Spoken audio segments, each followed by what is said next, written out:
1.3 million people expected to hit the roads as people are finding the directions to their Christmas parties. Millions of people also hitting the shopping high streets. I think tomorrow is going to be called Manic Monday. People desperate to get the last-minute shopping as well. They believe 30 million people will flock to stores, the busiest festive getaway on record. Social media users are warning of absolute bedlam at train stations, airports, supermarkets. Yesterday we saw passengers in stationary queues waiting to check in at Manchester Airport. There are going to be 90,000 daily passengers between now and Christmas Day. Also, weary travellers seen waiting for trains in St Pancras. The whole thing is pretty miserable.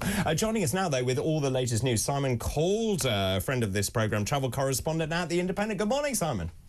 Good morning, and look, I'm really sorry, guys, not to be in the same Christmas garb as you, but unfortunately my role at the moment as the voice of travel doom means that I'm not quite celebrating for people, not least because, can you believe, David, 15,000 passengers flying in and out of Heathrow Airport have had their travel plans torn up. That's because more than 100 flights have been cancelled, and that's happened because, well, busiest two-runway airport in the world. Normally planes landing as close together as 80 seconds. Strong winds forecast means that they have to reduce that rate, which means that they have to cancel flights. So British Airways has cancelled 80 flights. Other airlines, including Virgin Atlantic, have cancelled single round trips. But a miserable thing to happen with just 3 days to go before Christmas. I mean, there's a big conversation here about infrastructure, isn't there, and why we've got why we're in the situation we're in. But for those people who have had their festive plans disrupted, and if you have had your flight cancelled, what are your options here, and what's the deal in terms of getting your money back or rebooking? Well, it's this time of year, of course, when everybody is not just financially but emotionally invested in getting where they need to be. Now, air passenger rights rules are on your side because they say, right, sorry, David, we've cancelled your flights. We need to get you an alternative flight as soon as possible, including buying a ticket on another airline if that's the only way of getting you there. However, saying that and the airlines actually doing what they're supposed to is one thing. And anyway, at this time of year, of course, bookings are so high.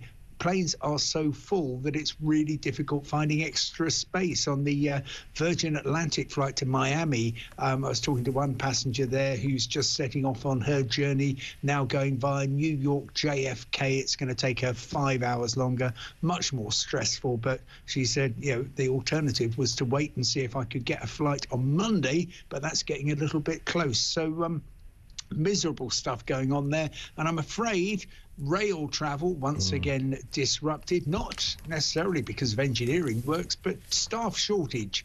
We are seeing hundreds of trains in northwest England cancelled on Northern. That's because their guards don't have to work on Sunday if they don't want to. And guess what? It's the Sunday before Christmas. They're staying at home with their family. I mean, Simon, how can people take them seriously if they've been given pay rises and then they can't be bothered to work on a Sunday? I mean, it beggars belief that we're meant to be a first world country.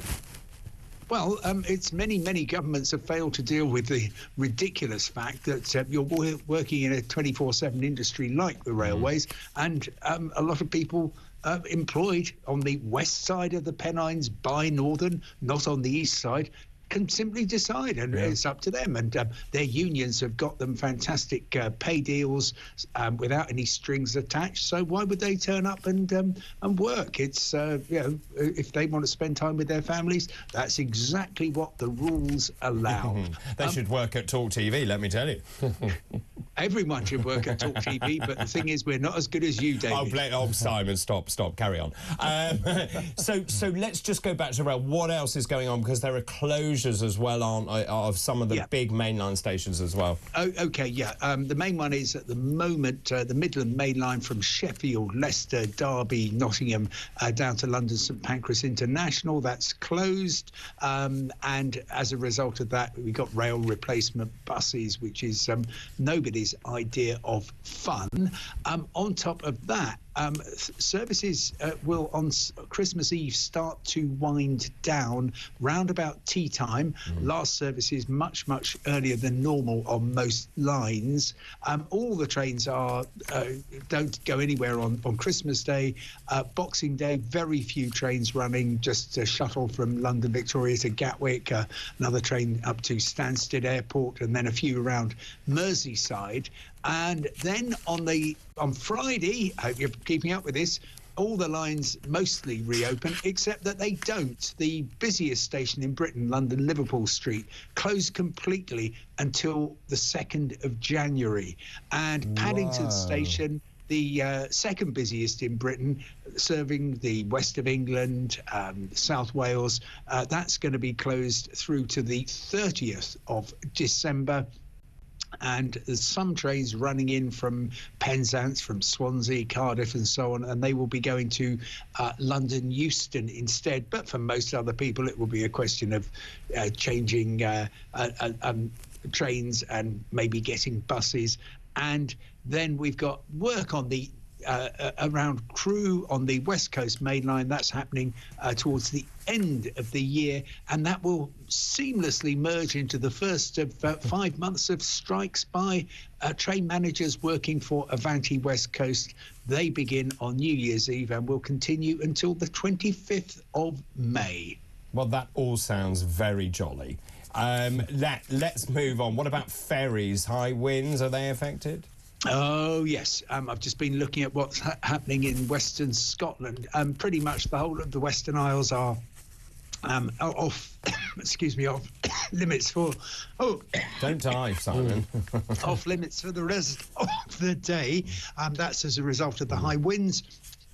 They're trying to get across the Isle of Bute as we speak, and they're not sure if they're going to be able to dock.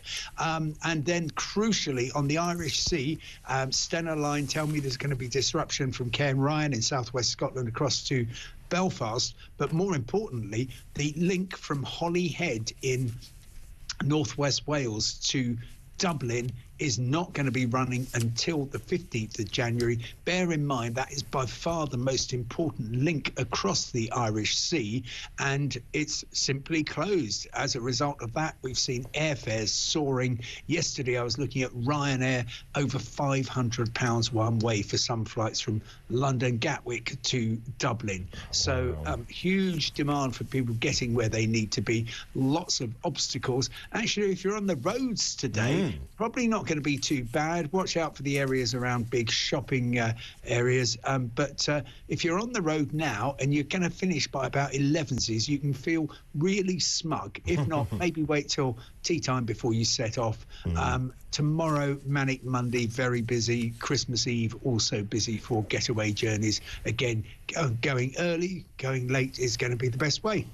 Very good, Simon, very good. Just finally, if I may, wish you a very happy birthday, because, of course, your birthday is on Christmas Day, I seem to remember. Well, it is. That's a minor Christmas miracle, and that's very nice. Yes. It's always a miracle. Are you doing something nice for Christmas and your birthday all combined?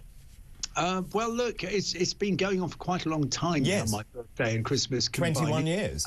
But look, it's I shall be with my my family, and hopefully that everyone will be quiet and happy where they need to be. But unfortunately, you know and I know, things can go wrong at Christmas and often do. So I'll be on duty, of course, for talk at all times. Oh, you are just good. in case. You're very good. I'm actually here pretty much the whole time. I'm not doing Christmas Day or Boxing Day, but I'm here otherwise all the way through, including New Year. So, Simon, I have no doubt I will call on your professional services. But look, have a very happy birthday, and thanks ever so much for updating us. Thank you, David. Lovely to talk to you. That's Simon Calder, travel correspondent at The Independent.